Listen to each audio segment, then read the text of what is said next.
not had any more, and apologies, and please remember to switch on your mics when you're speaking, unlike me. Thank you. The second item on the agenda is urgent items and announcements, and I think it's probably beholden to me, in case I forget to do it at the end of this meeting, to say to you, Ruth, welcome, but goodbye in some ways, because I think this will be your last meeting, because you're leaving the combined authority at the end of this week after 10 years, is it? 10 years, yeah. 10 years, yeah. Not quite the end of this week, but very close, yeah. Yeah. So, well, thank you for all you've done in the combined authority, and I'm sure Oliver will give you a good send-off. Let's say some fun. Okay. Okay. Yes, he's promised. Yeah. So that's a matter of record now, Oliver. Yeah. Organise the collection. Item 3 on the agenda is items to be considered in the absence of public and press, and there are none. Item 4 on the agenda is declarations of interest by any members. I don't assume that there are any declarations of interest, so record it as none. Any reports and questions from members? No, thank you very much. We have item 6 is questions from members of the public, and we have not been notified of any questions from members of the public. Okay, that goes on to item 7 on the agenda, minutes of the previous meeting held on the 28th of July this year. Can I ask people to confirm that those are a true record of that meeting? Green. Thank you. I will sign them as such. And matters arising from those minutes. There were 6 items on the action log that's in the agenda pack, and all are green, which means they've all been completed. So has anybody any other points on those action points, or generally matters arising? Okay, thank you very much. And that brings us to perhaps I'll say at this point that there were some questions at the Mayoral Combined Board on Tuesday, but I think they'll probably will be able to cover those in some way in our work programme. One of them was about the number 5 bus being removed from the Wensley estate linking to Firth Park. Well, I'm sure in our questions of the Mayor, buses will come up. Yeah. And the other one was from the Sheffield Climate Alliance about retrofitting. We'd already got this on our work programme to be considered in the March meeting of 2023. So a prompt to you, Oliver, for your officers to make sure that those questions are answered in that report when we come to scrutiny in there. Sorry, Chair, I'm happy to talk about those this morning if that's helpful. Okay, thank you. And the final sort of routine matter is the review of the latest forward plan, which is item 9 on the agenda. This just highlights the things that are on the forward plan, if members wish to indicate whether they want to bring any of those items to future scrutiny meetings. I see no indications of that. Okay, thank you very much. So that brings us to item 10 on the agenda, Mayoral Scrutiny. The first time we've had the opportunity to scrutinise you, Oliver, and things, and I'm sure members have got plenty of questions, but perhaps you'd like to give a bit of introduction to begin with and set the scene, and we'll throw it open to questions. Thank you. Yeah, thank you, Chair. First, sorry, I'm conscious this is I missed the MCA meeting. I've not been well, so I missed the MCA meeting earlier this week, and I've not had a chance to sort of put on record really, and this is my only chance to do that. My thoughts following the death of Jim Andrews. So just because I know we've got obviously colleagues from Barnsley in the room and people who will have known Jim, but just wanted to say, just if only for the record and for posterity, that Jim was a very good man who I'd known for a long time, and I was very sorry to see the news, particularly thoughts with Sharon, but also with the whole of the Labour family in Barnsley. So just wanted to say that at the start of the meeting. And also to apologise, frankly, because I know that I missed the last one of these, and I've made sure that it's now in the diary going forward. My team have definitely kind of got those dates in the diary, so apologies. I'm under no illusions whatsoever about how significant and important these meetings are. So we'll make sure that we're absolutely a three-line whip for these going forward. This is an incredibly important way, I think, of the public holding me to account through you guys. So, very keen to engage in this process. If it's okay, I've got a few kind of points about some of the main things that have happened or are happening, and then if I don't cover anything, obviously, we can come back to any of them in terms of questions. So I'll just run through some of those quickly, if that's okay. In terms of the organisation and the structure here in the MCA, I think one of the first things that I realised when I came in was that, as Councillor Austin will know, when we were campaigning, I put together a quite ambitious manifesto for my time in office, and therefore for this organisation to deliver.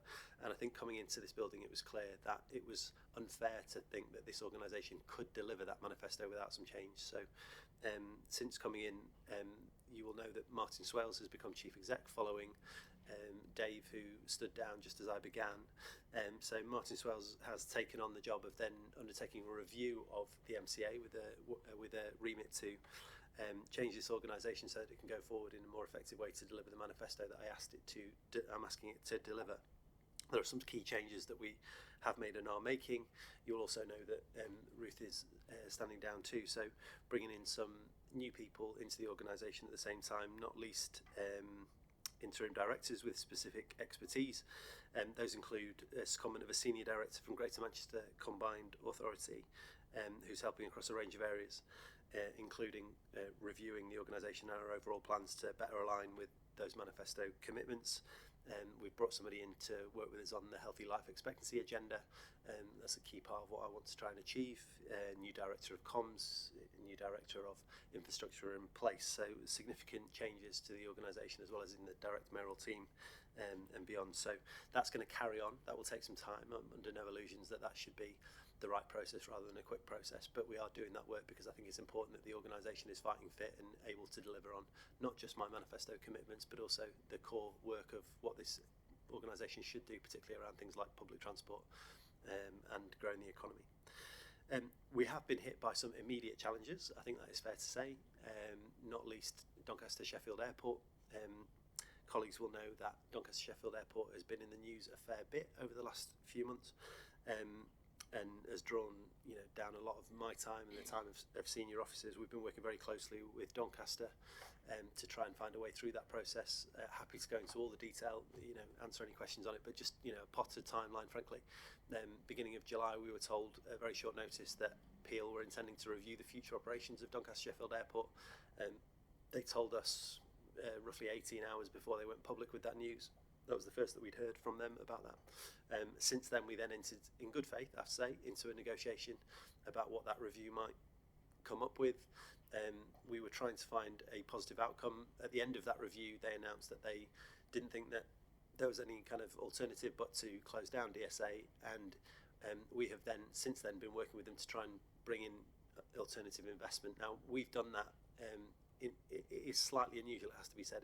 We are essentially trying to work to sell an asset that we don't own, because Peel have not been particularly forthright in their attempts to sell that airport. So we've been working behind the scenes to try and bring in new investments to the airport, and at the moment we're in a position where there are investors negotiating with Peel, and I'm restricted about everything that I can say by NDAs, etc. You'll appreciate, but essentially there are conversations behind closed doors at the moment between potential investors in Doncaster Sheffield Airport and Peel, and we're facilitating that, although outside the room. We had offered Peel £7 million, up to £7 million, to keep the airport open for up to 13 months. Whilst those negotiations concluded, that was pro rata, so it wasn't a total of 7 million, it was up to 7 million to keep the doors open, frankly. Peel turned down that offer, but we are still working on the basis that the offer's on the table if Peel do want to make use of that, given that we are trying to negotiate that sale. Next thing would be health inequality. So, as I said, we've brought in a guy called Stephen Pleasant to work with us, was former Chief Exec of Thameside, to work with us on the healthy life expectancy and health inequalities work that was so clearly defined in my manifesto.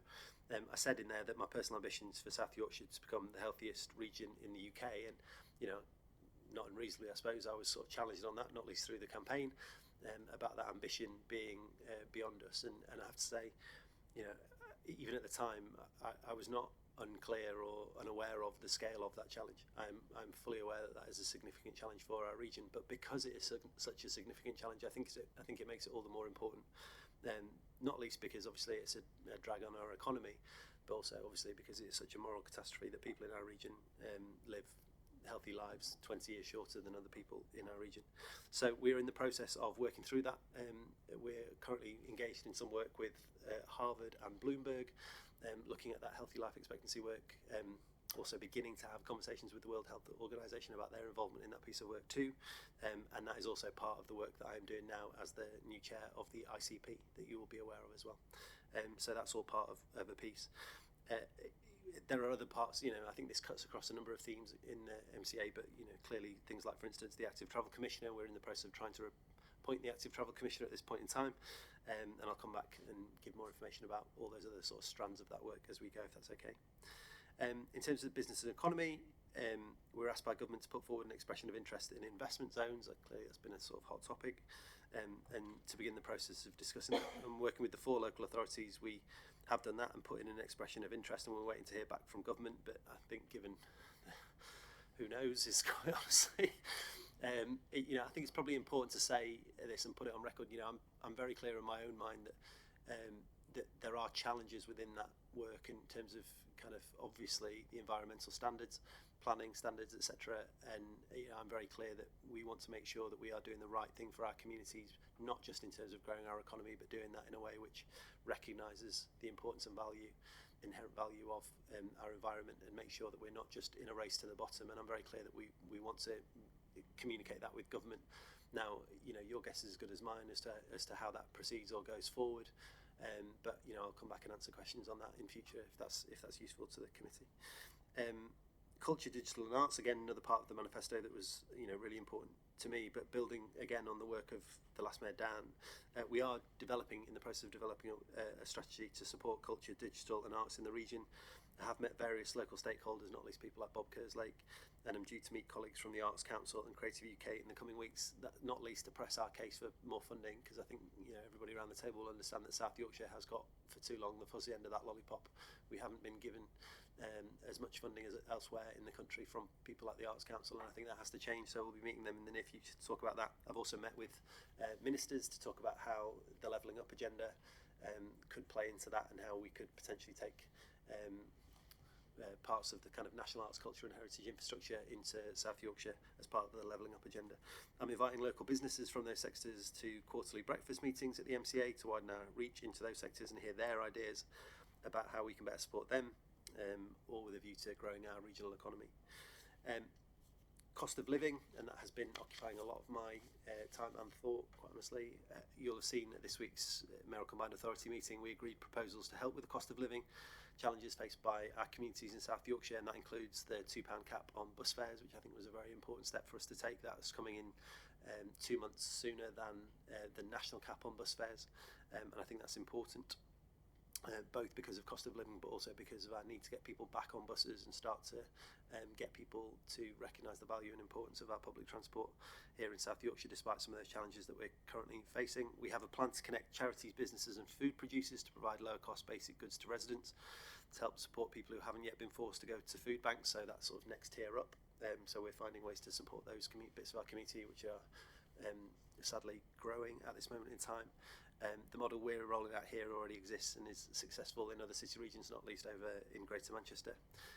We've rolled out our website, bringing together all the good work undertaken by our local authorities and local organisations, not just across our region but nationally as well, and we are supporting local authorities with their current programmes on cost of living too. In terms of transport, a huge issue and taken up significant amounts of time, quite rightly. You'll have seen at the MCA meeting we announced that we were going to be bringing the tram back into public control and ownership. So when the Stagecoach contract comes to an end, setting up an arm's length body in order to run the tram that's in 2024. I think that was an important decision and the right one. It's not without its challenges, but I do think it's important and gives us greater control over how the network works and operates it to the benefit of our region. I'm really ambitious for the Supertram, I really am. And I think it's a crying shame that it's not extended further than Rotherham through the tram train network, and we should be ambitious for the tram. We have a network that, in my view, other regions would kill for, and I think it is incredibly important that we support it, invest in it, and if at all possible, grow it. On the buses, been a huge problem, and you'll have all had this, councillors will have had this in their inboxes, as I have, quite rightly. I'm dismayed, quite honestly, by the state of the bus network. It is true to say that some of that has been caused by COVID. It is true to say that our network, in terms of passenger numbers, has not got back to where it was before COVID, and we're about 75% of passenger numbers pre-COVID, and that has caused some of the problems that we're facing. But the other bit of that is the network, is the system that we're working within, that national system set by the government.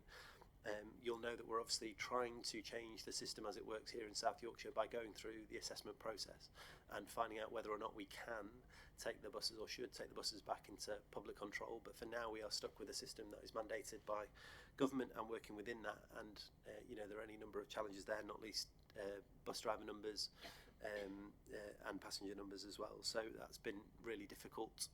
We are facing cuts and have had cuts to our network, and if we're not careful, that's going to get worse next year as well. So really conscious of that. I'm doing everything we can to try and make things better, not least accelerating the assessment into bus franchising, which is one of the first things that I did when I became mayor. We have put a huge amount of money now into saving services, not least prioritising bus services that service schools, and spent a significant amount of money on doing that.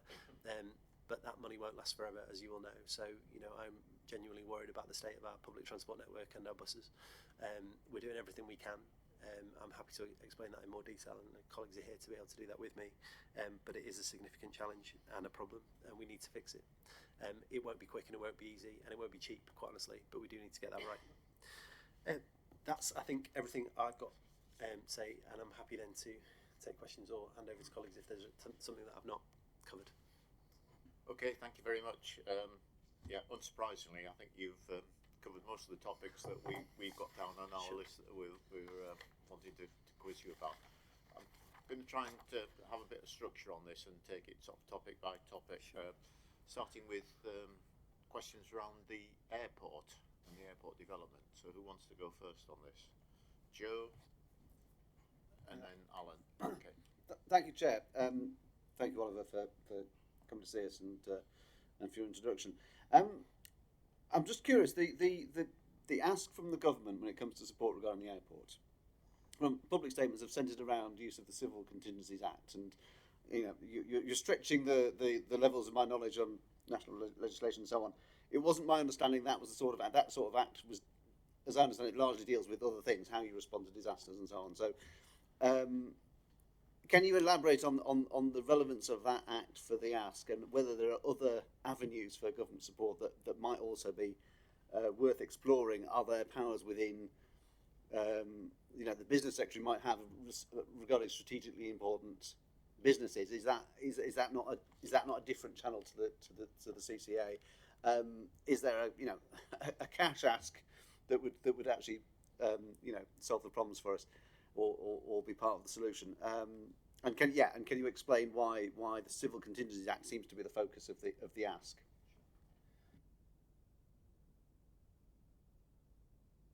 Sorry. It's probably fair to say we ended up at the CCA rather than starting at the CCA. We were trying to bring the government into this conversation right from the outset. I recognise, quite quickly it became clear that there was a parallel with what happened in the northeast and the mayor up there, Ben Houchin, and what he did with their airport. And yet, again, quite quickly it became apparent, not least through a conversation directly with Ben Houchin and the aviation minister at the time, Robert Courts, that the situation we face is not the same as the one that he took on. So Ben Houchin faced a situation where essentially Peel wanted to sell that airport because there was no other future for either the airport or the land surrounding it, and he bought the airport and planning permission essentially for 350 homes around the airport for £40 million. Now he took that on, and since then you'll have seen in the news, a significant number of losses have resulted, following that. And I genuinely say what Ben has done up there has been fairly courageous. I would, faced with a similar situation, I'm not sure I would have taken that route. But I think the truth is that there wasn't private sector interest in taking on the airport, and also Peel wanted to sell, and they're the two fundamental differences. Not least also the fact that it's a much smaller airport than the one we have here, and it's still lost £100 million. So quite quickly, the sort of position that I've taken and we've maintained is that the best people to run that airport are the private sector. That is my view. And they're the people that both know how to run airports, but also have the financial capability to invest in the airport to make it work going forward. Now, in order to do that, we need Peel to sell, right? Because we live in a democracy where people are absolutely rightly allowed to own assets and then choose what they do with those assets. But frankly, this is a bit of national infrastructure. So we were asking the government to work with us, essentially to put pressure on Peel to get them to a place where they want to sell the airport and can help us facilitate that sale. Now, we asked them to explore a number of options that might have allowed us to do that, not least, for instance, could they help us to divert using their powers and work with the CCA, the Civil Aviation Agency? Could they work with them to get more flights diverted or directed up to our region? You'll have seen the issues, bless you, you'll have seen the issues with Heathrow and Manchester and capacity. Leeds Bradford has any number of issues because of the crosswinds and the dip in the runway, for instance. So we were asking the government, in the first instance, to work with us to make Doncaster Sheffield Airport and regional airports, as per their strategy on regional airports, to be more effective and therefore hopefully make the business case work for ours. They didn't want to work with us on that basis. We asked for them to put more pressure on Peel through some of the things that they might have been able to do around the other assets things that Peel own across the country, and incentives or otherwise that the government might have that we don't have. They're certainly more in a stronger position than we are nationally to do that with Peel, and make clear to them in no uncertain terms that they weren't happy about the approach. Now, as far as I can tell, and I haven't been in the meetings, I haven't been invited to the meetings between Peel and ministers, slightly conscious of that, but in the end, where we got to was the sense that the only thing we could ask the government to do forcefully, frankly, was to enact the Civil Contingencies Act. And the reason for that was it wasn't my idea, or essentially that came through Ed Miliband and Rosie Winton. That was because essentially that's what Lord Faulkner, the former Lord Chancellor, said was entirely right and possible using that act. Now, as I understand it, and again, I'm like you, I'm not a lawyer, but I was absolutely, it's been made clear to me that because of the services that use the airport, not least the Coast Guard, things like the drones, things like the NPAS flights, the police service flights, actually because of the short amount of time that they were given by Peel, and this is all being done at a ridiculous pace, it has to be said. We've been working to a timetable that's not of our making, that we thought it was right that the Civil Contingencies Act could be used to halt the closure of Doncaster Sheffield Airport and then maintain the airport as a facility going forward, which would give us the time we needed to get the investment into the airport and new owners, because the timetable as set by Peel just frankly wasn't enough to be able to do that. You can't sell an airport in 8 weeks. So that's why we landed up, sorry, I get into bad puns, that's why we ended up on the issue of the Civil Contingencies Act. I think the truth is that there has to be the political will there to use it. You can absolutely look at the Civil Contingencies Act and say, no, that isn't right. You can absolutely do that. If that is in your political interest, you can say this isn't the right legislation to use. But the reverse is also true. And I think what we're saying to the government is, this is the right thing to do. It is legislation that's already on the books, and we think you should use it, not just because that's the thing for us, to give us the space and time, but because that's the right thing to do for the police service and others. The government can do it, and they've chosen not to. Thank you for that. Just, I think you've clarified something for me, that the ask is to use the Act to halt the sale to give us time. It's not that we could keep an airport going long term on the powers of the Act. No, that's absolutely right. Yeah, okay. Absolutely. Thank you for that. Alan. Thanks for the updates. One of the things that I've read is that in the constitution of the MCA is that you can only buy land, And now I'm becoming confused. I've read that. It's written in the Constitution, but then you've just recently talked about taking into public ownership the tram system and such like. And my understanding is that that wasn't right in the Constitution because it just states land. I mean, I look to officers who might know the Constitution better than I do, but I think the key point in that is that we're not buying back the tram. We already own the tram. So the tram is already an asset that is ours.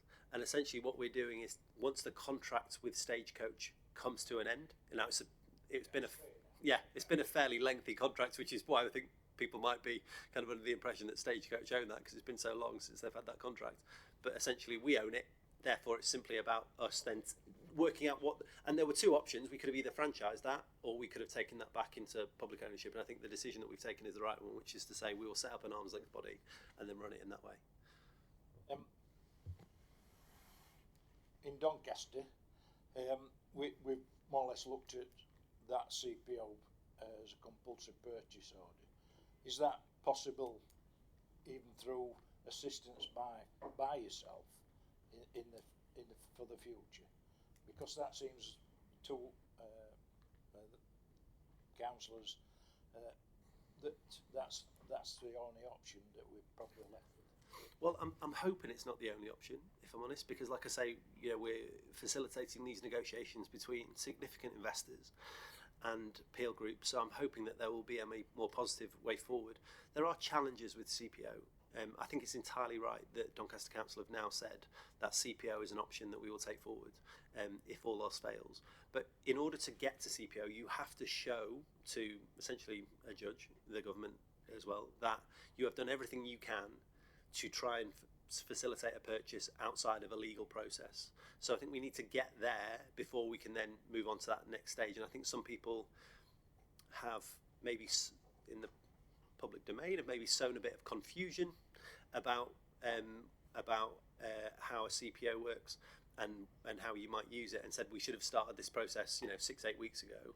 That simply wasn't possible 6-8 weeks ago. What Doncaster Council have now said is that if all else fails, a CPO is on the table. There are challenges there still, because you have to pay a fair and reasonable price for that asset, and that is something that we need to then work through. And we don't want to get there. We want to facilitate a sale with an investor. In terms of who can do that, and again, I think there's been some information flying around which isn't entirely accurate. So there are 3 organisations essentially that can be involved in that process. Doncaster Council can lead that by themselves, and they've said they will. We can do a CPO, but only in conjunction with Doncaster Council. That's in our gift to do that, but only in conjunction with the relevant local authority. And the government can also use CPO powers too, as they've done, for instance, with like HS2.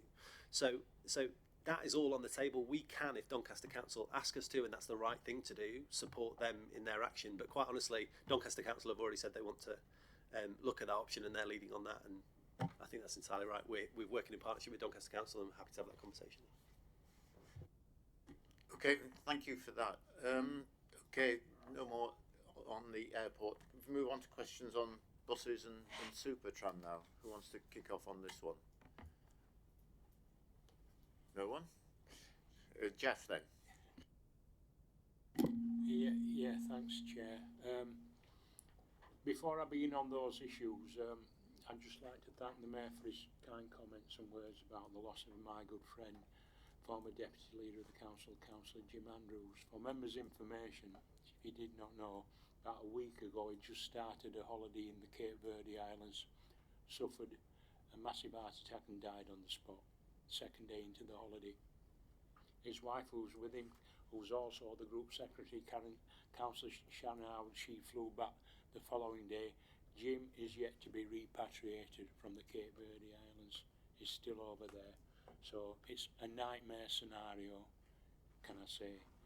And our thoughts are not just with Jim's memory, but with Councillor Shannon Howard as well, his wife. Moving on to the buses and Supertram, I'm going to link the two, if you don't mind, Oliver, because as far as I'm concerned, the two are linked, and I'll tell you why. in the early 1990s, our deputy leader of the council, when Sheffield Supertram got off the ground, it was called South Yorkshire Supertram in those days. It wasn't called Sheffield Supertram. The reason it was called Sheffield Supertram was because the forward view was to make it available throughout South Yorkshire, including Barnsley and Doncaster. That hasn't come to fruition, of course. I don't know how many years later, probably 10 years later, Greater Manchester got a Supertram. That now covers 9 boroughs. The whole of Greater Manchester is covered by the Manchester Supertram. We in South Yorkshire, we've got 2 councils that get the Supertram. Now that cannot be right.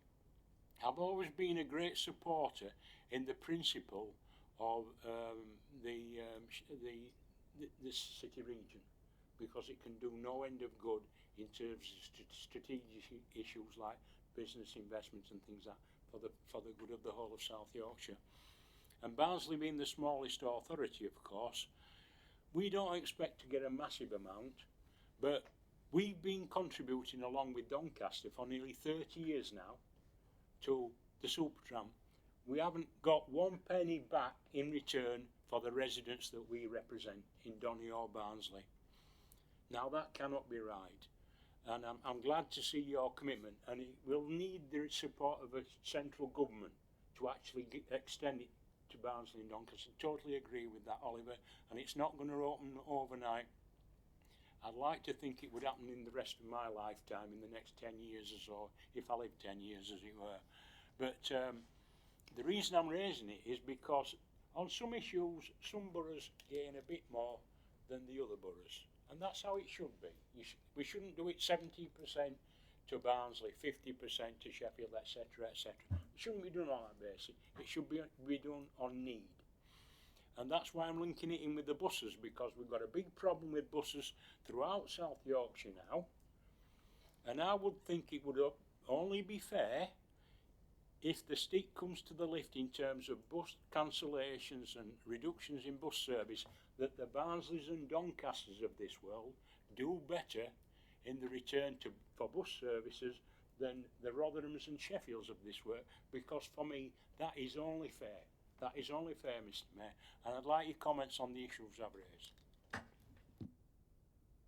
Oliver, there you are, a challenge for you. Well, firstly, Barnsley might be small, but it's perfectly formed, and I you know, you'll know my history with Barnsley, and you know I love the place, and I agree with you, and I think we share that idea that actually this should be South Yorkshire Supertram, and you're right, it won't be quick and it won't be easy, but we do need to get to a point where that is at least on the table. Now, the challenge that I've set officers is that we need a long-term vision for public transport in South Yorkshire, not just a quick fix for Supertram in this next transition to public control and ownership, not just kind of how do we get over the next couple of years, but how do we develop a plan for the next 10 or 15 years which says this is what our transport network looks like when we think about public transport more broadly, so active travel, cycle routes, walking routes, buses, trams, trains, but also then our road network. And so how do we get there? And that has to be ambitious, and it has to be about connecting up all of our region. Now, that I know people are keen to kind of draw those parallels between South Yorkshire and Greater Manchester, and I am too in some ways. I would just say though that, you know, and I think they've stolen a march on us, which I think is a shame, and we should have pressed that advantage when we had it when we first started Supertram off. But that said, we are where we are, and there are, I think, good reasons why that wasn't the case, and I understand that. But the geography and topography of Manchester does make their life a bit easier. So, you know, they are essentially Manchester in the middle and the rest of the districts around the edge, and they are more densely populated, and there is less space between them, so it does make their life a bit easier when it comes to connecting up those places. That's all I would say. That said, I agree with you on the thrust of your point, which is it should be something that we look at, and we do have the technology to do that now. So the tram train network is absolutely, you know, we've done that. That's how the tram now goes out to Rotherham, and we should look at exploring that opportunity for other parts of our region, and also looking at the opportunity for park and ride services as well. I mean, we should absolutely be doing that, and I think that's quite right. In terms of kind of how we've come to those decisions about buses, I mean, one of the benefits of taking the tram back into control and ownership and having that greater degree of control is we're much more able to create an integrated transport network that recognises where buses and trams might run, sometimes in competition. And that obviously happens in a way in Sheffield and to a certain extent in Rotherham that it doesn't happen elsewhere, and I think we need to take that into account. I would say though that Barnsley has, and I'll look to officers to maybe give a bit more detail, but Barnsley has suffered fewer reductions in services than elsewhere. So I think that we already have taken that into account to a certain extent, and I'm pleased to see that's the case. It's not perfect anywhere, and I wouldn't say it is. And I'll come back to the point I made earlier in response to Councillor Otton's comments about the fact that actually this is not good enough, and I don't for a moment say it is good enough. The network needs to improve. We need to invest in our public transport system. Some of that is about the levy from councils. It absolutely is. Some of that is about central government investment. Some of that is about our leadership and doing things differently. But if we can get that right, there's no reason why we can't make sure we have an effective bus network in Barnsley, connected up through tram to the other parts of South Yorkshire, and do all that in a timetable which, I mean, you're going to go on for donkey's years, but certainly within your lifetime, I can definitely see that happening. Sorry, John, did you want to come in on any of the detail? Can I just come back very quick? Sorry, officer. Yes, thank you. And it's just to elaborate on the point about how the cuts in October have fallen across the region. So it's absolutely right. I mean, I wish I could say in response it was through clever planning. Actually, it's partly through the different circumstances of our two main operators, Stagecoach and First, but the Stagecoach network is doing a bit better. They decided to continue taking government support, the COVID-related support. That has meant the October cuts in Barnsley undoubtedly have affected individual people painfully, but have been less widespread. First decided, partly through driver shortages, partly through some of their commercial challenges, not to take government support. That has led to greater cuts across Doncaster, Rotherham and Sheffield. Doncaster has actually seen the best recovery since COVID in the bus market, so actually the cuts in Doncaster were less marked, but it has meant Rotherham and Sheffield have been particularly hit this time round. The Sheffield network is denser, so in many ways there are more alternatives for people. This time round Rotherham has really taken quite a lot of the pain, and there are many communities in Rotherham that are hurting as a result of October. Okay, thank you. Jeff, do you want to come in again now? Yes, please, and I thank Ollie for his comments, and I don't know the officer's name. John, and I take on board the points that's made, and that's a good thing as far as Barnsley concerned. We have got villages now that have lost total bus services, particularly on the west of the borough, to the west of the M1, for example. Quite a lot of them in the salubrious part have lost their bus services completely. Having said that, what really annoys me, and it's nothing to do with Oliver, we've lost the eastern leg of HS2, which was going to go to Leeds, etc. But Leeds have got the compensation from the government of the Liverpool-Hull link, bringing in new linkages into Bradford, another new city, Bradford, in West Yorkshire. South Yorkshire is totally ignored currently by central government. We hardly get a penny off them from any of the funding pots that's available, and we as a county need to be making really strong representation to central government, and whoever the new Prime Minister is going to be, I guess it will not be one of the Yorkshire MPs, it will be somebody from down south, as they say. We need to be making strong representation, because currently the levelling up agenda does not include South Yorkshire. It's levelling down as far as we are concerned, and we are being totally ignored. And I'd like the Mayor's comments on that wider point that I'm making. Yeah, so I think there's a general point there about, because you mentioned in your introduction about arts and culture funding is minimal compared with other places. So I suppose the general point is, how are you going to ensure that South Yorkshire speaks up and gets more of its fair share with whatever government we're going to be left with in the next few months. Okay. I was going to say I'll write a letter to the lettuce, but I realise that when people come to read these minutes in 100 years' time, that will make absolutely no sense whatsoever to them. But I mean, yeah, I couldn't agree more. Just on the point about transport, you know, clearly the issue with Doncaster Sheffield Airport is at the forefront of my mind. We had the Prime Minister a month ago saying she was going to step in and help save the airport. She then repeated that twice on regional news broadcasts, and yet we then have yesterday the Transport Secretary saying in response to a question from Hugh Merriman, the chair of the Transport Select Committee, it's nothing to do with us. In South Yorkshire, we've lost the Manchester Airport railway link with the biggest city in the developed world in Sheffield to have lost a link to its international airport. Doncaster is the second biggest city in the world to have lost its developed world to have lost its link to an international airport. Yesterday as well, we heard the news that GBRHQ, the Great British Railways headquarters that Doncaster had invested a lot of time, money, energy and effort into bidding for in a competition across the country, would now no longer go forward. That was another decision by this government. For every £7 that London receives for transport, we get one. So it's simply not good enough, and that picture is repeated right across the piece when it comes to things like, for instance, arts, culture and heritage spending as well. So it's clearly an issue. Look, I think the reality is when government is in utter chaos, and I don't just mean the situation over the last day, I mean the situation, frankly, over the last few years, probably since 2016, and the lack of strategic planning and foresight from this government in particular. You know, I think we are just getting the raw end of that here in places like South Yorkshire, despite the rhetoric around levelling up. In terms of what we can do in response to that, well, you know, some of that is about bringing in people with better knowledge and understanding of government, and that's to a certain extent why we bring in people like John, with a background in the civil service, and people like my new special advisor, again, somebody that works in the civil service and understands those mechanisms maybe, and has those relationships in a way which hopefully will help us move forward, and we're trying to do that actively. Part of that as well, I think, is about looking again at some of the bids that we've previously put in and see where we could have done things differently.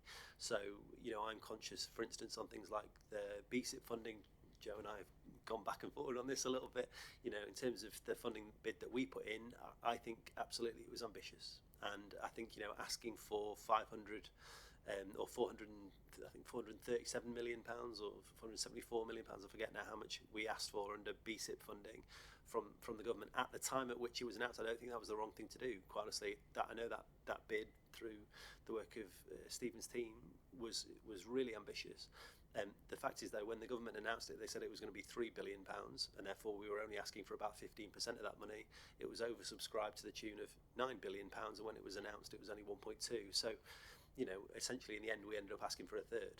So we have to get the bids right. And some of that is about better insight, and some of that is about looking at what we've done previously and challenging ourselves to see how we could do that better. And I've asked the team to go away and do some of that work, and probably bring in someone externally to help us look at that again, because I want to make sure our bids are as strong as possible, and we're learning from others, not least other combined authorities, when thinking about how to do that going forward. So I think that's part of that challenge.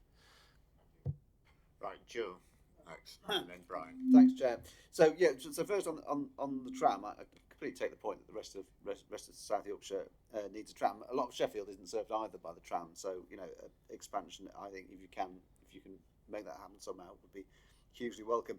My recollection is Manchester had one slightly earlier, and that Sheffield came along a little bit later and had bigger trams because they need to be powerful enough to get up the hills and so on. So we said we had better trams than Manchester, but I wouldn't say that anymore, just because we don't have the network.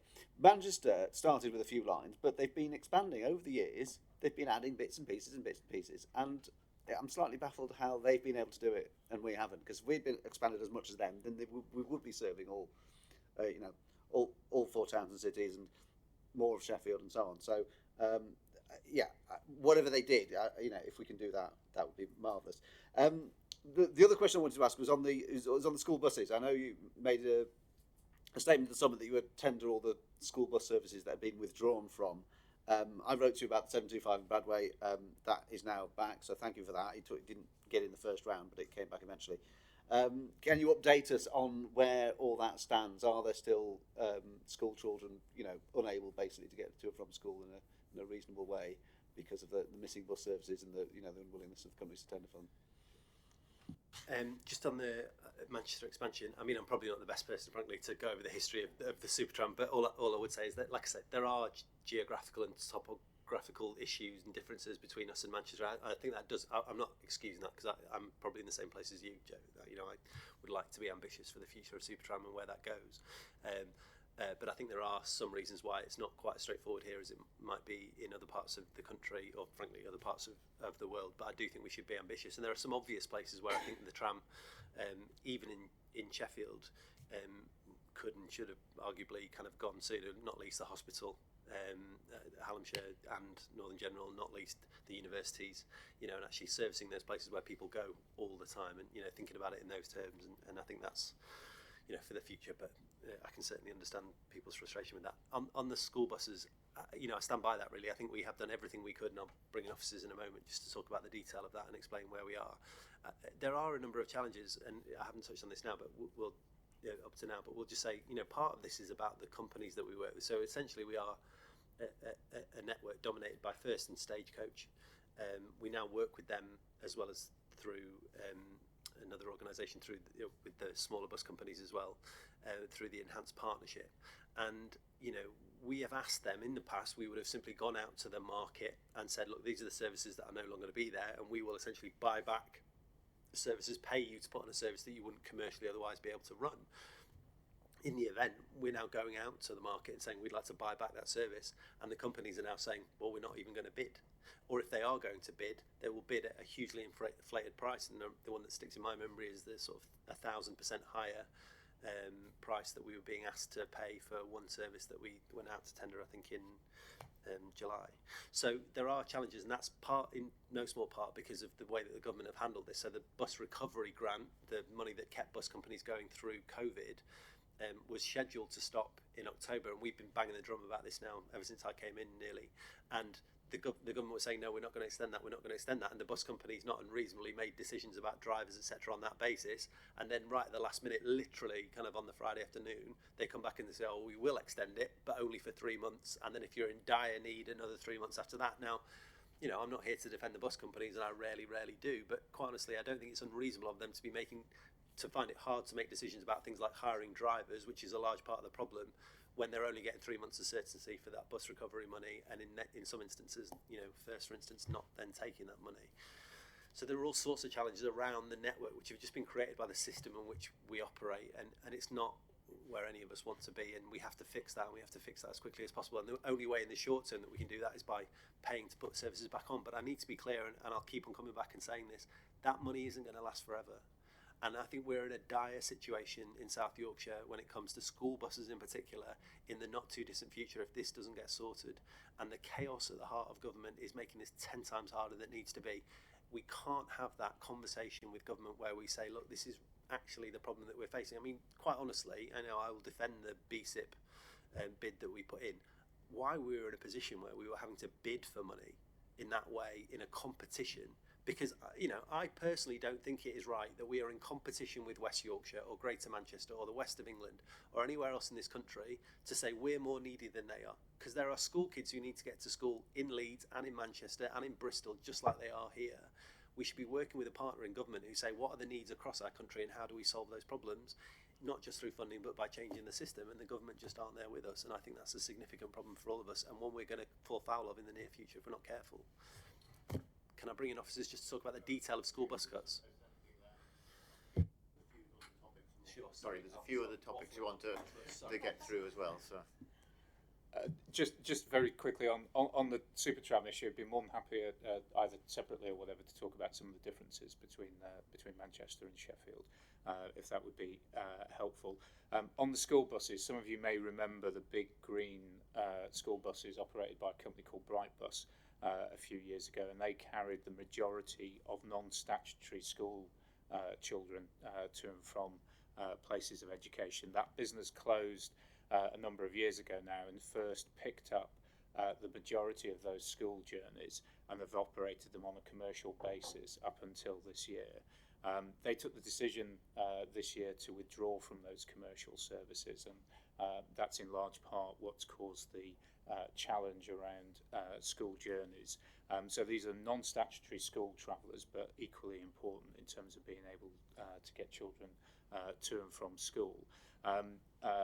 Oliver and the leaders of the MCA have committed £5.1 million to put in place alternative tendered services to support those school journeys for the next 2 academic years. So that's this academic year and the year following that. And where we can, we've replicated the existing school movements that were taking place prior to the beginning of this school year. But as Oliver's mentioned, it's not been possible for a variety of reasons, not least the availability of resource, to replicate every single journey. And we know that that's caused some challenges. Where we can, we have and are continuing to look at what alternative arrangements we can put in place to support getting kids to school, because that's obviously vitally important. But there is an issue around the available resource that's there to do that. But there is funding secured for the next 2 years. But as Oliver again has mentioned, that will come to an end at some point, and that is coming from reserves at the moment. So a challenge for us on the horizon to deal with that. Okay, thank you. Yeah, Nikki. Just to say that we've been working really closely with the schools and head teachers on this issue, and particularly aware of the impact that it's had on staff leadership team time. A lot of head teachers talking about how when the buses were withdrawn, they had to spend a lot of time at bus stops, supervising students, finding alternative routes, making sure there wasn't an impact on the local community. And we've had a sort of a report of an increase on the impact of their time that could be best served, looking after those students, planning, being more strategic. So we've worked really closely with them to make sure that there were alternative services, although in some cases we still couldn't find operators willing to bid. So there is still an impact there, and there are students having to wait around a long time at the end of the school day. There are also reliability issues in terms of we've had reports of students turning up regularly late because they can't get on buses because the buses that are there are full up and pass them by. So we're still pursuing that with schools and with operators. We've got meetings lined up with the regional managing directors of First and Stagecoach. But we do recognise it's a very serious issue. That link between student attendance, and they're not just missing registration, they're missing significant parts of the morning curriculum. So we do recognise that, and we are working to try and solve that. Okay, thank you. Bryan, I think the last topic on question on this, except I've got some written questions from Councillor Kidd I'll ask as well, and then we'll move on to another topic after this.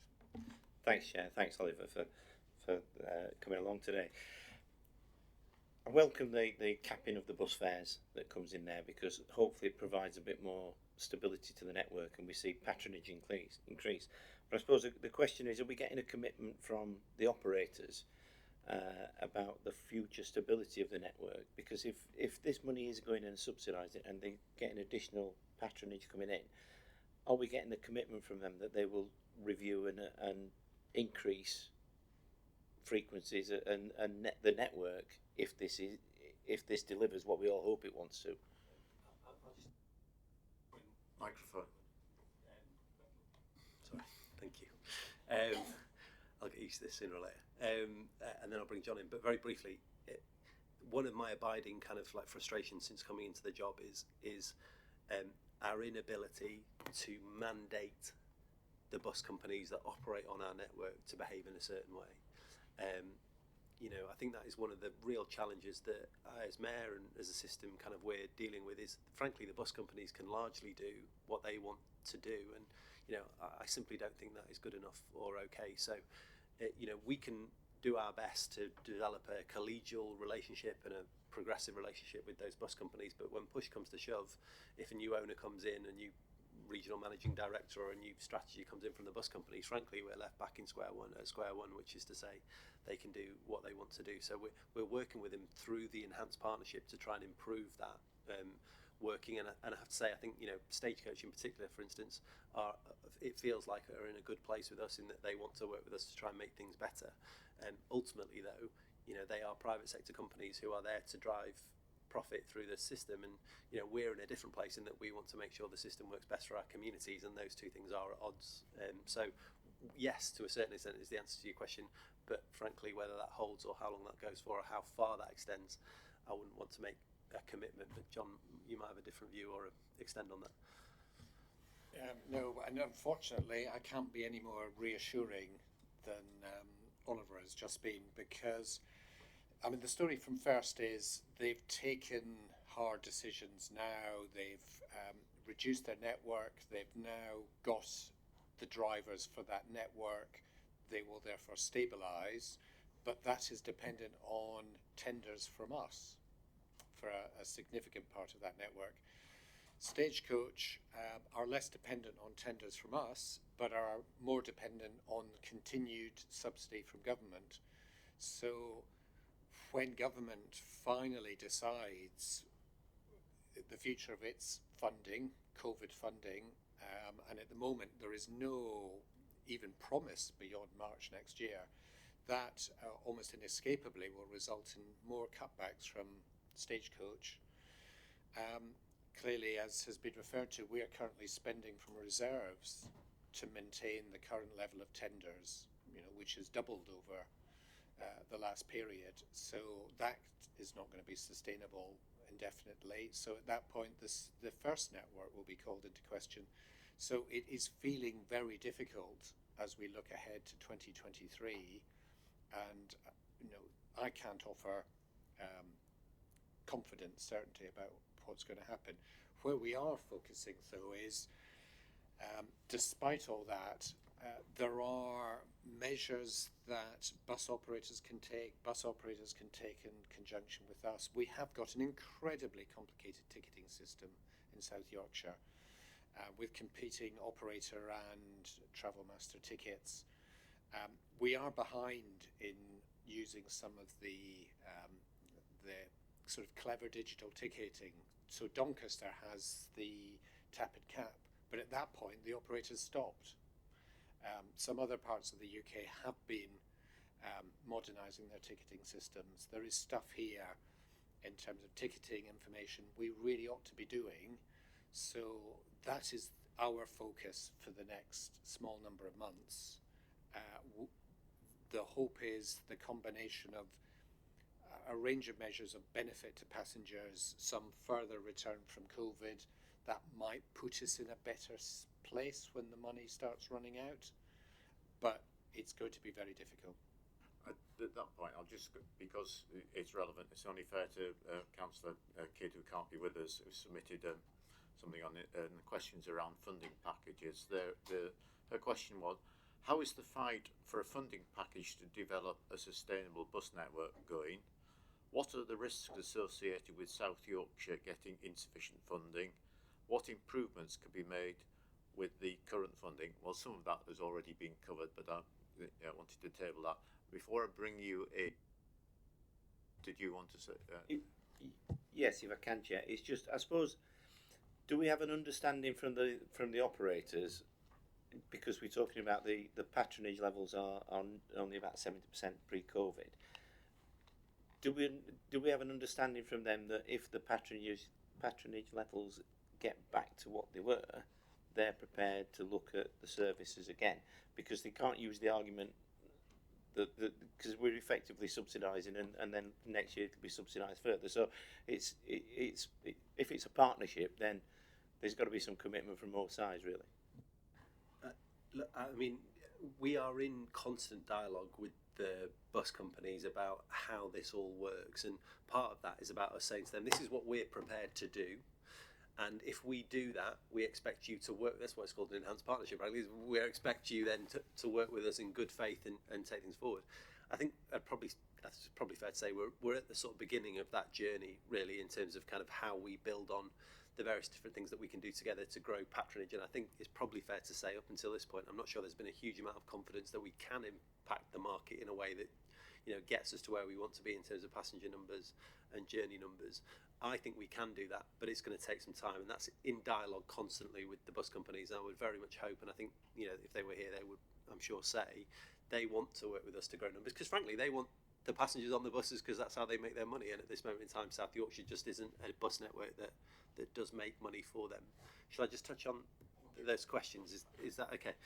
So in terms of the colleagues will have seen, we asked for, when we sort of found out when I found out the state of that problem, challenged the government off the back of not getting a single penny from the BSIP funding to give us a package of support over the next 3 years, some of which was to do smart things on ticketing, some of the things we'd asked for in the BSIP funding, some of that was to keep buses on the road and to plug that funding gap that we saw coming down the road.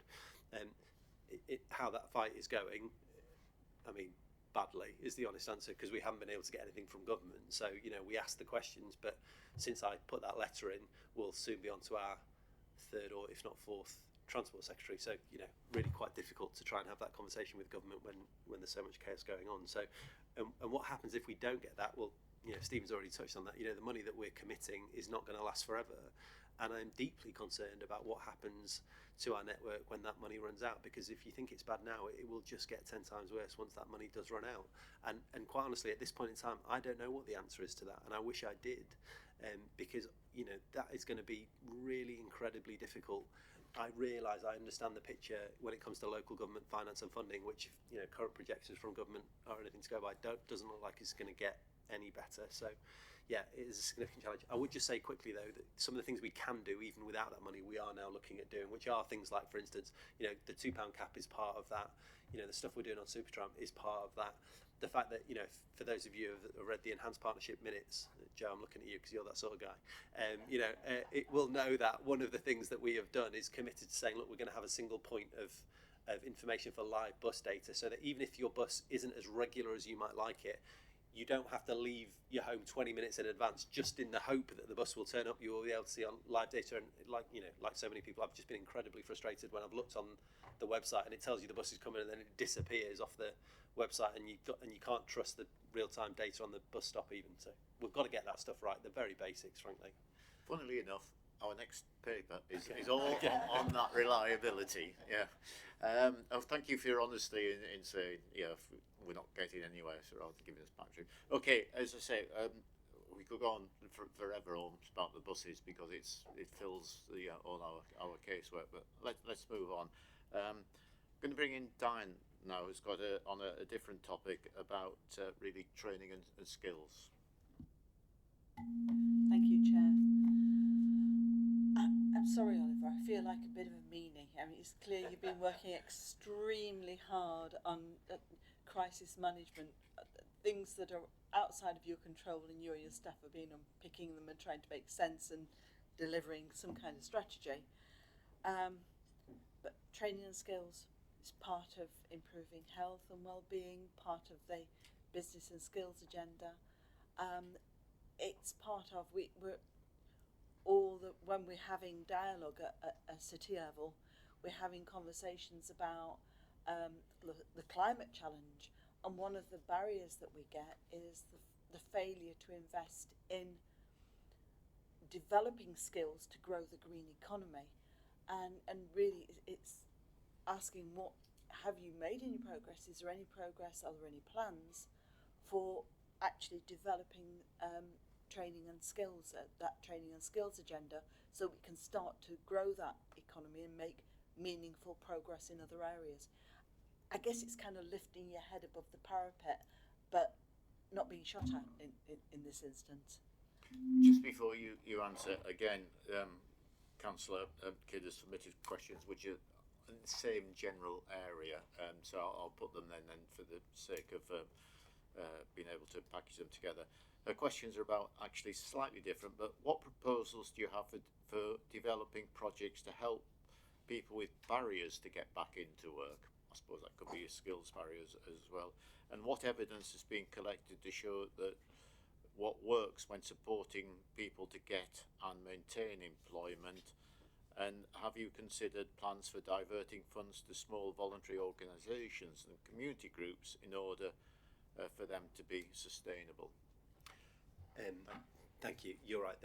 Two sides of the same coin there, really. And some of that is about the sort of tactical day-to-day things that I think we are already sort of engaged in terms of issues. So, for instance, working with the WEA, you'll be aware, Councillor, that is a significant kind of issue, and something I was challenged on during the campaign about WEA funding and working with them to deliver skills training and support for people, actually more holistically, so not just maybe some of those more foundational skills, but some of the more broader issues affecting people's quality of life. So yeah, to a certain extent, looking at that again, there was an issue, for instance, with the WA previously that people will have seen, last year, and so addressing that and solving that problem is partly how we do some of that. Some of that's going to be about things like, for instance, the replacement to European funding, wishful thinking. So some of that's about kind of multiply, for instance, so that the programme that will come through that money, which will allow us to do some of that foundational skills work on particularly literacy and numeracy. So we will be doing that, and a lot of that will be working with districts to be able to make sure that we are delivering on the ground through partners, and that will have to be, frankly, it will have to be through organisations on the ground who do that work. More broadly, though, on that issue of skills, I think one of the things that we were just talking about this upstairs actually earlier today, just about the bigger picture, really, and when it comes to things like skills, some of that is about going back to basics and me making sure that I'm comfortable with, as the person that's ultimately responsible, with the direction of travel and how we're doing that, but marrying that up with where we want to be in 5 or 10 or 15 years here in South Yorkshire. So what sort of economy do we want to try and create? What sort of community do we want to try and create in South Yorkshire? Where do we see our future, and how are we going to grow that together? So, we're having quite big conversations at the moment, rather than about the delivery on the ground, although that's part of it. We're also saying, do we want to deliver a green economy? And I think we absolutely do here in South Yorkshire. Do we want to focus on advanced manufacturing and all the rest of it? Well, we need this skills mix that allows us to get there. Retrofit is a really good example. I know you touched on retrofit earlier. It's a really good example where some of the areas where we will be held back in delivering on our quite ambitious plans, actually, that we're already talking about, will be whether or not we have the skilled people to deliver it. So that's working with our colleges and skills providers to make sure that we've got the people here in our region to take advantage of what I would class as an opportunity to retrofit buildings at scale and at pace here in South Yorkshire, so that we can both hit our targets in terms of net zero, but also give people, really good jobs. I'm going to bring in Ruth in a minute to add to that, but this board has actually been pressing your predecessor, so we'll reiterate the message now, to actually look to the future and think where we need the skills, because whatever's coming out of the universities in the advanced manufacturing part, we want to be then terms produce. The research is done, we want it reduced in South Yorkshire, and if a barrier is the companies are not there, or the companies don't have the skilled personnel to produce the new whatever it is by Rolls-Royce, Boeing, McLaren, etc., and the Don Valley incubator, we need to be ahead. So you've got to plan for those skilled people coming through before the companies are ready to produce. Ruth? So just a few on the specific points about evidence about what works to help people with barriers into work. So this scrutiny committee previously had a detailed presentation on Working Win, the Working Win programme, which was it started several years ago, which was the health-led trial, where we had probably about just shy of 8 million from government, and it was to work with primary care and secondary care providers to look at how people with health problems, either of a mild mental or mild musculoskeletal health problems, could be supported either to enter work through targeted support that linked employment and health, or to retain work as opposed to the health condition, meaning they had to drop out. We received, the first big chunk was a randomised control trial, so it was really onerous, and only ourselves and West Midlands worked on that because of the medical ethics issues. Government have since extended that, but outside the scope of that trial, so it's been a little bit freer to do. So we've had an extension to that. They've just released, and we've submitted, and we updated the combined authority on this, and asked for a further programme. So our data shows that at least 4,000 people over the last few years, because of the Working Win programme, have been supported either not to drop out of work or to enter work, and we've got quite a rich source of case studies about that working, and hopefully that's been validated through the Department for Work and Pensions and the Department for Health and Social Care, saying we're going to invest in this some more, because the alignment of employment and health is clearly something that, if you get the support right, is a real benefit to work. In terms of other skills and what we can do about this, the Mayoral Combined Authority, part of its devolution deal was adult education budget, and that is 42 million, was last year, to do a range of things and priorities. A large amount of that flows through grant providers, of which local authorities are one, to deliver that adult education budget. So in some ways it's in the gift of local areas. They have a range of pots that flow through the combined authority to deliver the adult education budget, to deliver the amount, I think it was called future jobs, which was higher level, and then the adult and community learning budgets all flow through the grant providers of local authorities. Now, one of the things that we've had our first year, so of course we're taking stock on how that's looked, how it's felt, and we've got some learning on that, and the core money's going back out, and we're re-procuring where we think there's some gaps in provision. One of the things that's scheduled for this year, coming back to the point that I think Councillor Kidd raised about community learning, is the community learning budget operates quite differently. It's very, very devolved, and there's no necessarily structure or system for understanding what's delivered. Whereas, not to go into too much technicalities, but adult education budget comes with rules that people delivering it have to can only claim the money based on giving lots of detailed performance data. Adult and community learning never had the same rules, and what we're seeing across the country with the devolved areas, they're starting to say perhaps there's not a different use, it's community money, but how do we make sure that we're absolutely spending it on the right activity? Is it adding the most value? And so one of the things that's scheduled, I know, for the team to do this year is to work with the sort of local authorities that are conduits for that money to think, what are we using it on, and how can we get greater traction? Coming back to the WEA issue, which I know is something that Councillor Jones has raised before, the Mayoral Combined Authority this week agreed to an extension to the definition of Section 28 providers for the purpose of grant, that if there was a demonstrable gap in provision, we could widen that definition. And so we've been working with the WEA on the offer that they can make to the region, and that sort of work's been taking place in the background, and so that's there in the suite of AEB providers. So adult education budget is a really big lever we've got. We've got the Working Win programme, and we've applied to extend that. In terms of the business side of skills, we're out to procure the sort of third phase, which will probably be the final phase of the money on Skills Bank. So Skills Bank was a deal that the LEP way back when did with government to get a pot of seed corn funding, which said if businesses have got a growth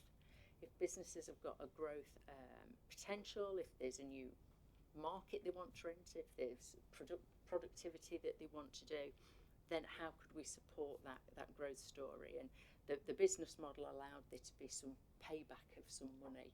And so the seed corn funding ended many years ago, but the MCA on behalf of the LEP kept the return in investment in a ring-fenced pot, and so they're just going out to procure the last, so it's lasted a lot longer. So that's something that businesses can access. In terms of the final point on green skills, one of the debates we've started with colleges is about a greening curriculum. So clearly green skills is a concept that people say, well, what's a green skill and not a green skill? We've got a big programme of delivery of modern methods of construction that's led through Barnsley College, which is about how does the construction industry green itself, but equally how do other industries such as, say, hair and beauty, health and beauty, and other sectors sort of green their curriculum. And I think that's a debate that we've started with the sort of grant providers, particularly the colleges, about how do we change the curriculum to be more supportive of environmental considerations. And the absolute final point on planning for the future, there is a piece of work underway on the sort of future strategies and what that needs to look like. Lots of work on the labour market, what that needs in the future, and that. So it's never a crystal ball, but it gives you some indication of that. Thank you very much. All right, moving on to another topic. John, health inequalities. Just before me question and comments, Oliver, I'd just like to reiterate what Councillor Ennis said about former Councillor Andrews. Thank you for your kind comments, and they'll be relayed back to his family. The question is, well, you've touched on it in your address about health inequalities. I agree with you that it's a massive subject. I went to a briefing the other day, and it said that I think it was just men can only expect to live to 59-year-old healthily now. We've had a reduction of life expectancy of a year, I think, now. So I'm glad that you've appointed somebody to do that. Can you just put a bit more onto that, what you've said about it? It's a piece of work that I'm really passionate about, I have to say. So the reason I sort of set upon this path, I suppose, was because during the process of getting both selected and then elected, I was talking to Professor Alan Walker, who some of you may know from the University of Sheffield Healthy Lifespan Institute, and Debbie Matthews from the Manor Castle Development Trust, and they spoke to me about, frankly, the moral catastrophe that is health inequality in South Yorkshire and the ways that impacts on people, not least expressed through the challenges around healthy life expectancy. And as I say, in South Yorkshire, in some neighbourhoods, so we go down to sort of neighbourhood level, in some neighbourhoods in South Yorkshire, that healthy life expectancy is 20 years shorter than in other neighbourhoods in South Yorkshire. You'll all also know in Sheffield the sort of infamous 83 bus route, whereby at one end of that bus route, I have to say, an area that I grew up in, the life expectancy is 13 years longer than life expectancy at the other end of that bus route. And that is an area, the end of that bus route, particularly around the sort of Broom Hall area where one of my best friends when I was growing up grew up. The same month I got elected to be mayor, he died. Right? He died that same month at 41 years old of a heart attack. Right? So like, I'm really kind of passionate about addressing that challenge, and we've brought in Stephen Pleasant, who has a huge wealth of experience in that area to support me, and particularly on the work on the ICP. Being the chair of the Integrated Care Partnership gives me a number of levers to pull on and a way to influence that agenda across South Yorkshire, hopefully. And there are some brilliant people to work with, not least our Director of Public Health across the region, who I know are passionate about these issues as well. And then bringing in outside expertise too to focus on this issue. So the work that we are now doing, like I say, with the Bloomberg organisation, Harvard University, working with the World Health Organization, hopefully to kind of address some of those challenges and focusing on a strategy to get us to a place where we can actually legitimately say we are making progress, because at the moment we're going in the wrong direction, let alone just holding steady. So we have to bring in that outside expertise. We have to then work collegially through the process and through the different kind of organisations across South Yorkshire, not least obviously the local authorities, but the NHS and everyone else besides, to focus in on that challenge and figure out what the strategy looks like going forward. Now, I don't know what that strategy looks like going forward, if I'm perfectly honest, yet, but we're very clear about our ambition. We're bringing in some great people to work with us, and we've now got the levers to be able to kind of address some of those challenges. So I think I'm confident, I'm hopeful, but if you don't mind, I will come back and sort of keep you updated on that piece of work as we move forward. Thank you. Yeah, I think it's good. John, you want to come back on that? Good.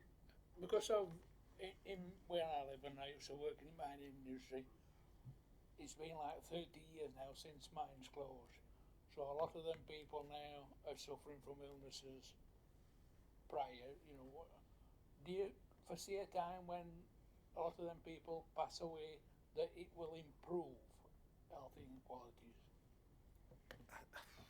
Look, I think there is a fairly tragic reality, which is absolutely there is a long-standing challenge that has been created by the industrial heritage of South Yorkshire, and the consequences, the impact of that on some of our now more elderly communities, people who worked in the mines before yourself, who kind of are still living with the consequences of that. So yes, I do think sadly there is an element of that, but it is intergenerational.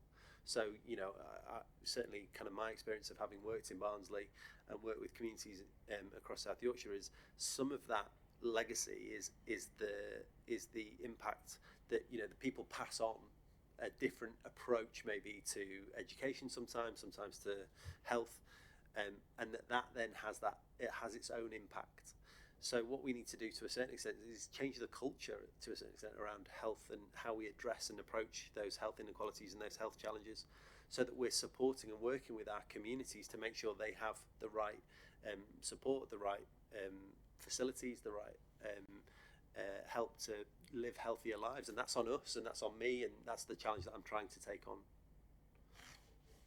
Thank you. And I think the point that between you made is that at some point in the future we'll add it to the work programme, that we'll have a paper on health inequalities when there's something of substance to say to that. Okay, thank you. I've got no more indications. Thank you for your openness and frank answers to the questions. I think it's been a very profitable session. We've covered a lot of ground, and we look forward to seeing you again. I'm not sure whether you look forward to coming back again or not. Absolutely. So. Can I just use this forum as well, just to maybe just kind of make an open offer, really? Like, this shouldn't be the only way in which you are able to get answers from me about whatever we are doing. And, you know, the way I've approached this session is absolutely the way I intend to approach the next 4 years, but not just through this session, more broadly. So please do be in touch with me through our office. We've not always got it right so far on correspondence. I have to be the first to admit that. There's been a backlog that's been created. We're bringing someone in to help us with correspondence. There's not enough capacity in the organisation to deal with those issues, but we will get better at that. But more directly, I'm happy to share my contact details, my personal contact details. People who ever just want to give me a call and talk through some of those issues, I'm here to help and here to listen as much as I am to tell you what we're doing. So please do consider that an open invitation. Okay, thank you very much. Well, you're welcome to stay for the final item on the agenda, as you mentioned it, or free to go, because it's the update on real-time bus data. It was going to be Tim Taylor, but right, okay, you're presenting this then. Okay, thank you. I'm going to pick up for Tim. I think Tim was at the last meeting where this item was discussed. So I know that Tim's produced a paper which will have come out in the pack, talking about some of the challenges with real-time information, and particularly with the accuracy of real-time information, both at the information displays at bus stops, but also through other media as well. So the paper goes through some of the steps in terms of how the system works and some of the challenges that are in there. I'm happy to go through that, but I don't know whether you would prefer just to go around and pick up any questions that come from that, assuming everybody's had an opportunity to read that and pick up anything either that you want to clarify in the paper, or if there's things in there that aren't clear or aren't covered that you want to raise. I think we'll make the assumption that people have read the paper and pick up questions from that. So who wants to go first? We'll go Alan, then Joe. The report, it's quite a good report. Takes a lot of reading to find how the detail is it. And I just wondered whether this information will actually improve the situation. You're telling us all about it, but there don't seem to be anywhere there to really say this is what we're going to do. And one of the biggest problems is there's no risks mentioned in the association in the report. Risks are an important factor, and it might be that you don't see those risks, but I think every officer in the authority ought to be aware of risks. And this report is about reputational risk, and it's not clearly seen at all. And I must say, I'm going back years now when we were on the Transport Authority at Barnsley, and they did the exactly same thing. They came in looking at reports, and I said, "There's no risks on here, no risks at all." And that was, changed over, and people realised then that there was something that you've got to think about, and this one is certainly about reputation. Okay, Stephen. Thanks, Councillor Jones. I'll take the point back in terms of the issue about risks and in terms of including those in reports going forward. So thank you for that. In terms of improvements and what's changing, it's probably worth saying that there are two terms that are used in the report. punctuality and reliability. And I think sometimes they're easy to use interchangeably, but in this context they do refer to some very specific things. Reliability is, in terms of the bus network, is whether a service, simplistically, is whether a service runs at all. So the measure of reliability is just simply whether it runs. Whether it runs on time through the course of its route, that's punctuality that is measured there. And I emphasise the two things because I think in terms of what's happened and what's been the cause of the problems, they have different issues that affect them. In terms of reliability, over the last few years, there have been significant challenges around reliability, which feed through into the real-time world of notification of whether a service is running. And that's really about the communication between operators and ourselves to be able to tell us when a service isn't running. And quite a lot of the time when people see information on displays or on their phones or tablets that's indicating that a service is about to arrive and then it never turns up and disappears off the system, that's often because there's been a short notice cancellation that hasn't communicated its way through the system. So the system thinks the service is running, but it never turns up because it's not been cancelled from the system.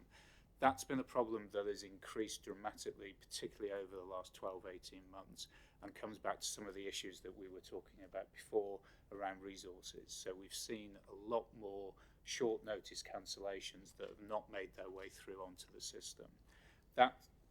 Some of the changes that have happened over the autumn, so in September and October, to the bus network, some of those have been made by operators in response to challenges around resource that they've had, with an aim from their perspective to improve reliability, so that the number of services that actually run, the number of short notice cancellations because of staff unavailability have been much smaller. It's early days. I think the information that we've seen over the first couple of weeks do indicate that that problem has improved and has improved noticeably, but it is early days and we do need to monitor that more thoroughly. The issue of punctuality is a different issue in terms of, and there are different causes for that. Some of them are to do with road conditions, and I think probably anybody that's been travelling around South Yorkshire, particularly since the start of this academic year, it is very obvious that traffic levels are increasing. There are more people travelling. From a public transport perspective, that's positive because we have started to see some improvement in passenger numbers on bus and tram, but obviously that causes congestion at certain times of the day, and that can clearly impact on bus journeys. But that is only one part of the problem. And if you look at punctuality throughout the course of the day, there are times of the day, very early morning before 7:30, late evenings after 6:30 p.m. In the evening, where punctuality still is not anywhere near the targets that we've set. And that's more concerning because you wouldn't expect to have those challenges of congestion and the other things that you would see in busier times of the day. So there are a number of factors that are at play here. Some of them we understand better than others, but there is much more work to do with operators, with colleagues in local authorities, where that might be around how we prioritise buses at traffic signals, that type of thing, where we can improve punctuality at certain times of the day.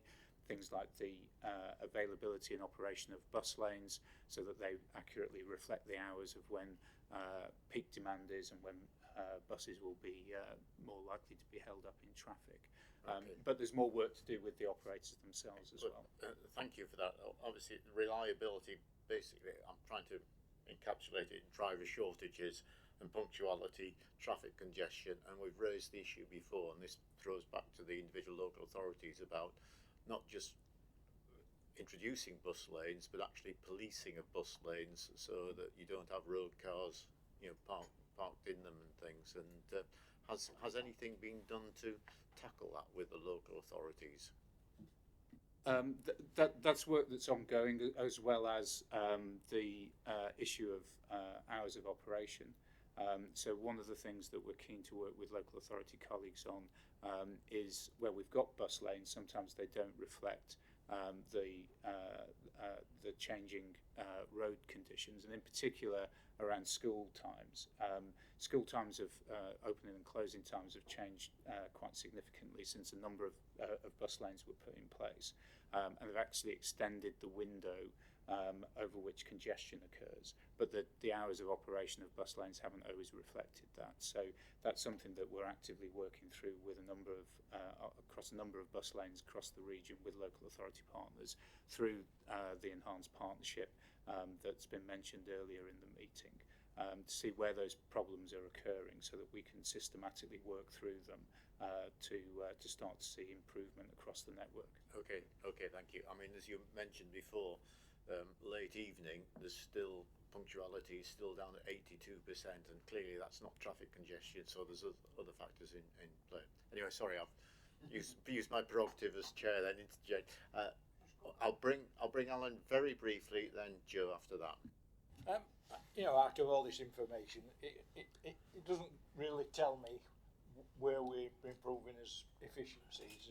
I would like to think that we've pulled out an example of one route or two routes that we could actually really see where the problem is and actually do some groundwork on those particular issues, because otherwise you're never gonna understand all the different issues. And I mean, you can catalogue them, all the different issues, but you're never actually going to understand on the ground. And that is part of the work that we're doing at the moment, actively with operators to understand where their priorities are from their perspective, because clearly things like the things that affect punctuality have a direct impact on cost for them, because they need to put in more resource to cope with that. So through the work that we're doing through the enhanced partnership, looking at where those hotspots are, starting to prioritise. So I think in due course we'll be able to come back to you with examples of where we've tried different things and what the result of that has been. I think that'd be more encouraging. Thank you. Joe, your question now. Thank you. So I just want to focus more on the accuracy of information, which I think was the question that kicked this off from last time. I'd like to some clarification, actually. I mean, there is some accuracy information here. There's a lot about punctuality and reliability, but it's possibly a little bit hidden away. I'm just a little bit puzzled. Can clarify first. You're saying the majority of buses have the ability to share their location, 1.1, and be tracked in real time. And then you say 1.4, we can only remove services from our real-time data feeds if operators tell us when they cancel a service. So that I don't quite understand, because if the bus has been cancelled, then it's not physically on the road, and you're tracking it in real time, and it's wherever it is, it's in the depot. It's not 3 minutes away from my bus stop. Why, what?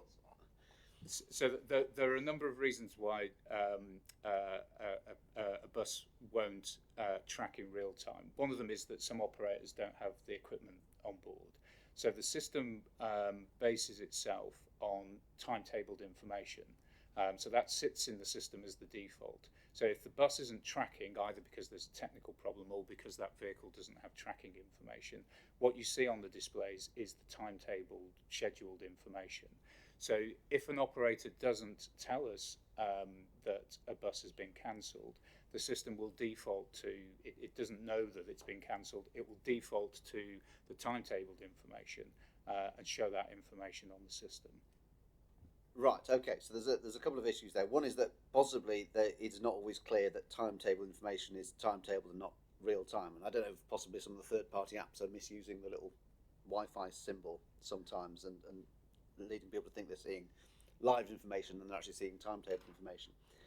But the implication of what you said is if a bus is, in principle, is supposed to be tracked and it isn't there, the assumption in the system is that it actually is there and the tracking is broken, not that it's been cancelled. And so the advice to the public should be, if you see a timetable information, not a live data information, and you can tell the difference, then actually there's a much greater chance that bus doesn't exist at all. Is that fair? It is, and this is probably stretching my technical knowledge, but I think there is a difference on the displays. So if the display says the bus is going to be here in X number of minutes, that's real-time information, that's tracking the bus. If it says it's going to be here at 4:35, that's timetabled information. So there is a difference on the display in terms of the way the information is displayed, but that's probably that's probably quite a complicated message to get across to the average user, I would say. I mean, that's my recollection from the times I've used the signs on the buses. Lately, in the last few years, I've not used buses with those signs on. I've looked at my phone, and that obviously depends on the app. And it may be worth looking into which, what apps people are using and whether they're correctly distinguishing between timetabled and live information. But yeah, I now understand. I do think it's worth questioning the policy of if you know in principle which buses you believe have tracking, the policy of sticking up the timetable if the bus isn't there, if the bus doesn't appear to be there, seems doubtful, because there is a high probability that doesn't exist. It's a high probability that the travelling public will feel they've been promised a bus that we have good reason to believe may not exist. It's a fair point, and I'll take that away, because that probably needs a little bit more digging into. I think that there are some practical issues underneath that, one of which is knowing which buses are operating on a particular route, because operators do move them around. In some cases, it's not the whole fleet that either is or isn't equipped with the information. So there are probably some challenges underneath that, but I think it's a fair challenge in terms of whether there is a way that we can deal with that differently. John, I don't know if you wanted to say something. Well, I was just going to add in terms of, because I mean you're right to dig at this a bit, but even in an operator's system, an operator app which is showing the real-time position of the bus, they still have problems. So a bus might break down. So it will just suddenly vanish from the system. There'll be no information to the person at the bus stop who's watching the dot get closer to them, and suddenly it vanishes. And part of the problem is a lot of this system, it's automated to a point, but then kicks into manual, and you're then dealing with people in the control rooms who are very harassed by endless list of things that they're trying to manage, and sometimes they're just not manually removing that bus or giving an explanation of why it's disappeared. So these problems are well known to us, well known to the operators, but it's breaking down at that level which requires manual intervention. So there is quite a lot of fretting going on about how to sort it, because it goes back to the earlier comment. It's a risk about trust, because it kills trust at the bus stop. It only has to happen once. I think that's the whole point, and it's why we asked for a supplementary paper, because we weren't satisfied, to be honest, with the first response. And if people are getting very frustrated by the information, it helps that downward spiral of bus patronage, which we've addressed in early parts of the meeting. And I'm not expecting you two to be able to provide technical answers to this at this point, but just log to take away to colleagues that make strenuous efforts to do that. Joe, I see you wanted to come back in. Yeah, just if I can. So, I mean, based on that clarification, I mean, I think there is some accuracy information here. It's not really, I don't know if it exists, but exactly what we're asking for, which is, how many buses are promised and don't appear. And anecdotally, myself, I think Councillor Lodge mentioned before we started, many people I speak to believe they're seeing live data, which then are buses that don't appear, and not just timetable data. And so that is happening too often to be explained by buses breaking down. So I think there is more to be, there is more digging to be done on this. And if we can kind of really find out and bottom out, I suppose, yeah, I understand that we're constrained by data we get from the operators. If this is part of the piece within the franchising process, that we're going to get a grip of this and kind of put it right, then that would be wonderful to hear. If that's something you can give us some if your crystal ball will extend that far. Yeah, thank you. Do take away the question of what to do with missing buses, and whether there is a way of. I mean, it's almost worth saying that if you don't have live data, maybe the sign should say, look, they're due every 20 minutes. Okay, and particularly if it's the time of day when they're never on schedule anyway. You know, you expect buses every 20 minutes. That's all we can tell you, rather than, you know, a timetable which may just be a completely fictional number. Something to think about. Thank you. Well, I'm not sure whether it was a question more or a comment or ideas to take away. So yeah. No, but happy to come back. I think it would be wrong to focus too much on bus operators give us the information, therefore the problem is in them not giving us the right information. The problem actually goes back to the underlying systems, which don't work for the passenger, don't work for us, and often don't work for the bus operator either. And it's the systems that need to be made simpler and more reliable. So sadly, this is a case where franchising won't sort it, because franchising will just take over a system that doesn't quite work. But we are, as Oliver said earlier, we are taking a fresh look at the enhanced partnership. He's given us a very clear instruction that a single point of contact for the public is crucial in terms of bringing back trust, and obviously a single point of contact that has reliable information is a key part of that. So we will keep worrying away at it on the passengers' behalf and yours. Thank you. Just a couple of final points, picking up on your last point actually. I'd be interesting to know, and you may not be able to answer this, so we can acceptable to follow it up with an email. So what are the number of complaints? But I suspect that people have got so fed up of complaining they don't complain anymore, and it's gone down. And in the report it says that 234 bus stops with real-time displays. What's the geographical? I'm asking this perhaps on my colleagues from Barnsley, Doncaster, and Rotherham. What's the geographical spread across the county? Do we know that? No, not personally. We do know where they are. But I can provide that information in terms of the numbers. No, that's perfectly fair to go away and get that. I think as part of the paper, there are obviously some more, a number of displays going in during the course of this financial year. The paper that set out the request for the funding for those did set out, I think from memory, where what the proportions were of the existing displays around the region, but I'll confirm that, and that is reflected in the location of the new displays, that they are around the region, they're not just concentrated in one area. Okay, thank you very much. I will indulge you, Alan. Yes, go on. Please, I've got to go back to testing out the system. You actually talking about how many real-time displays, and how many real-time displays you're going to put more in, and you're going to give them the same old rubbish out there, which is going to exacerbate the situation. I think you've got to convince me for a start that the system and the system that's being put in place is actually working appropriately, and it doesn't appear to be working appropriately at the moment in time. And then test it out in quite clearly in the routes where there are real-time displays as part of the full route, and look at the consequences.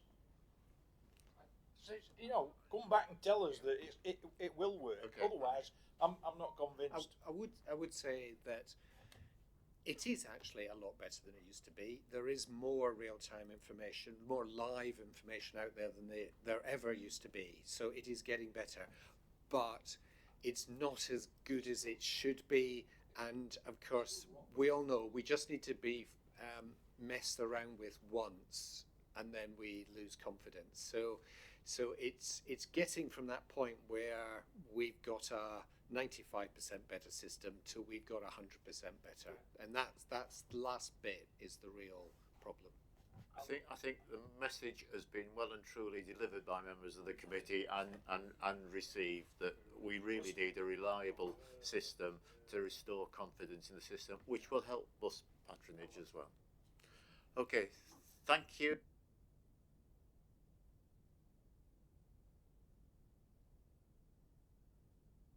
Is that Thursday the 19th of January next year, 2 p.m. and we'll pre-meet at 1:30, and no other indications. So thank you very much for your attendance this Yeah, afternoon. just before we close the meeting, I know there's no other Sorry. other business, but this is the second consecutive meeting we haven't had a representative from Rotherham Council here. And if we're going to operate successfully as a combined authority, we need all four elements coming to these meetings.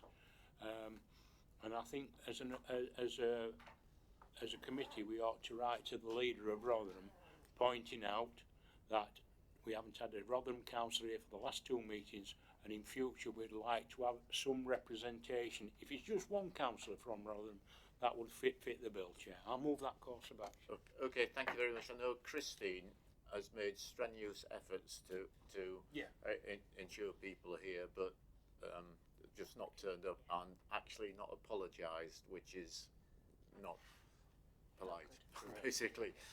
Okay, point made, and we'll take that up. Okay, thank you very much.